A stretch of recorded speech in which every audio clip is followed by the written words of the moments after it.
Have you ever found yourself just, well, feeling completely misunderstood, maybe unfairly targeted, or, just struggling with how to do the right thing when it feels like everyone else is getting ahead, doing the opposite? It's a really human feeling, I think. Ancient, but feels incredibly relevant today, doesn't it? Welcome to the deep dive. We take interesting sources, dig in, and pull out those key nuggets of knowledge you need, hopefully with a few surprises along the way. Today, we're diving deep into an ancient prayer, one that speaks so powerfully to those feelings we just talked about, Psalm 17. And this isn't just, some old text gathering dust. Think of it more like a living guide, offering wisdom for navigating life, especially when it gets tough. Our mission today, pretty straightforward. We want to unpack the most important insights from this amazing prayer. We'll look at how King David's experience all those years ago can actually give us a kind of shortcut to living with integrity, and how it can encourage our obedience even when things are challenging, and really how it strengthens our faith in God day to day. So let's set the scene first. Psalm 17. What is it exactly? Well, it's titled A Prayer of David, and it's incredibly raw, a really personal appeal for justice. But it's also, interestingly, a strong declaration of David's own moral integrity.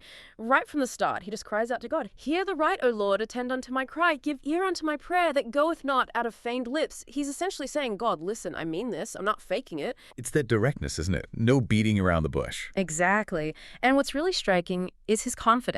He practically asks God to examine him. He says, "Thou hast proved mine heart. Thou hast visited me in the night. Thou hast tried me and shalt find nothing." It's quite bold. Almost audacious, you could say. Yeah. "I am purposed that my mouth shall not transgress." And it doesn't feel like arrogance, does it?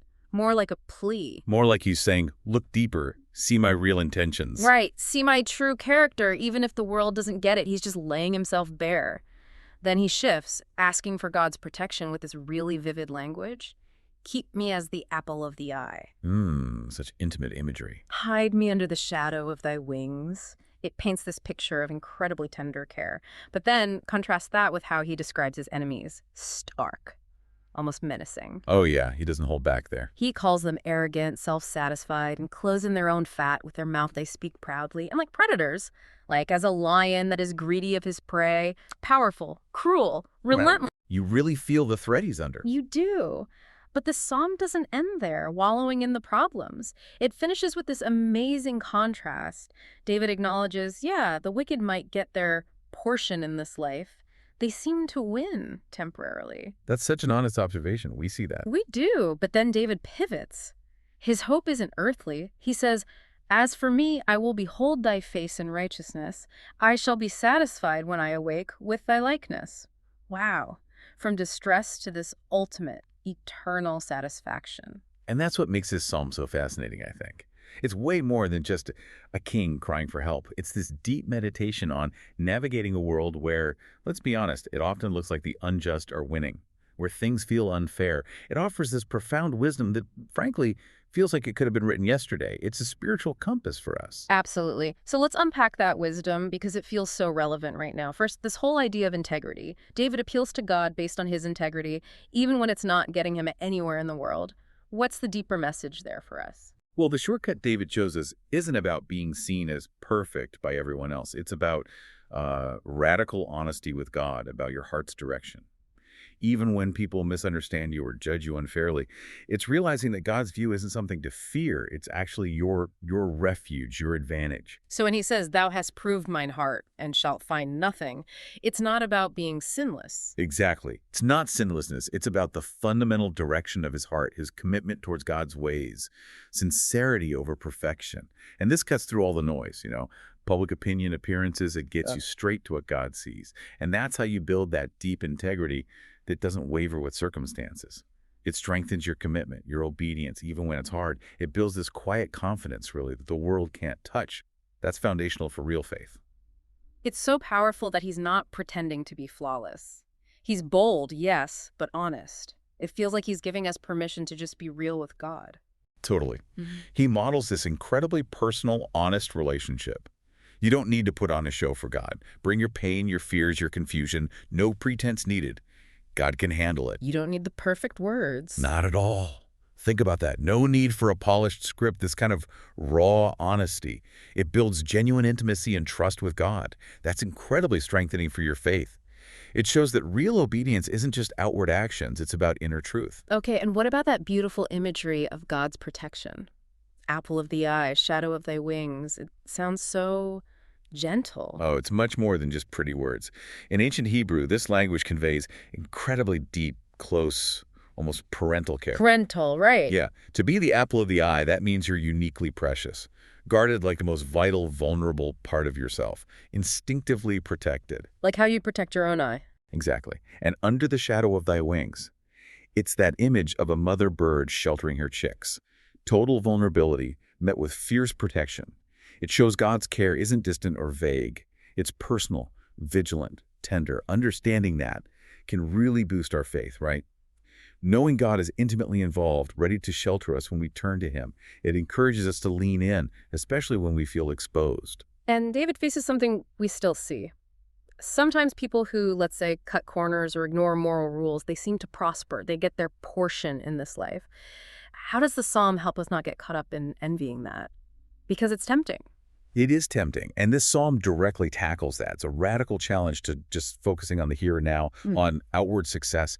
David sees people getting what they want: wealth, power, ease. They look successful by worldly standards. Happens all the time. But David, with this deep wisdom, sees it as shallow, fleeting.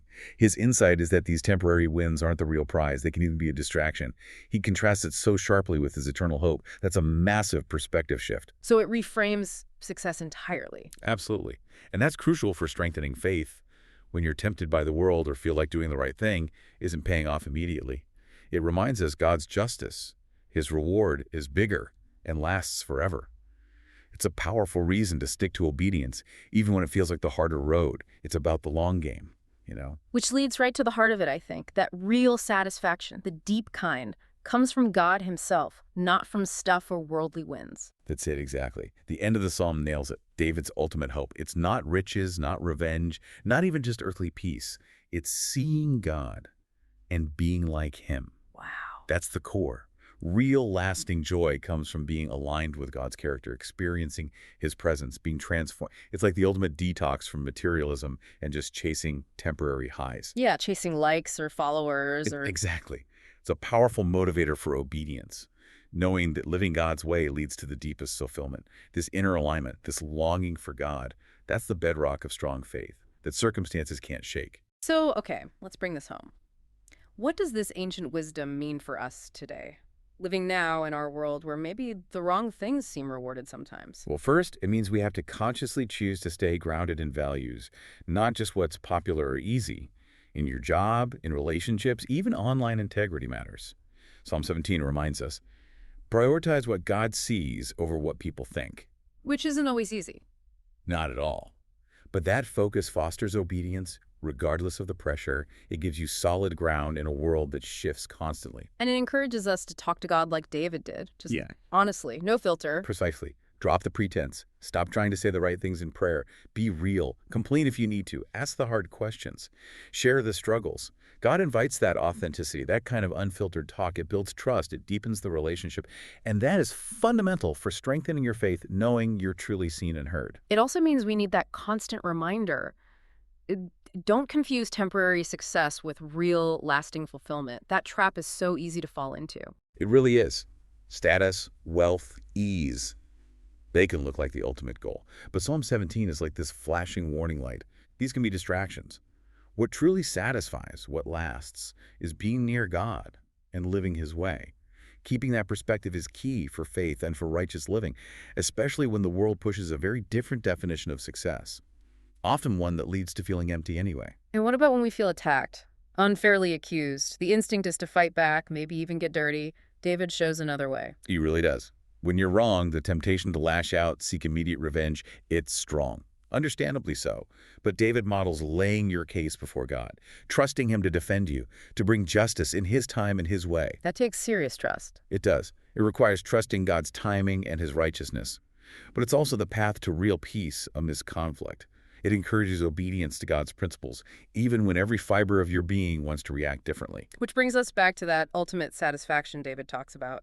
Longing for something deeper than just getting ahead in this life. Yeah, that last verse. I shall be satisfied when I awake with thy likeness. It points to this profound transformation, this eternal hope that dwarfs earthly concerns. In our culture, so often obsessed with external wins, what you have, what you achieve this is a powerful call.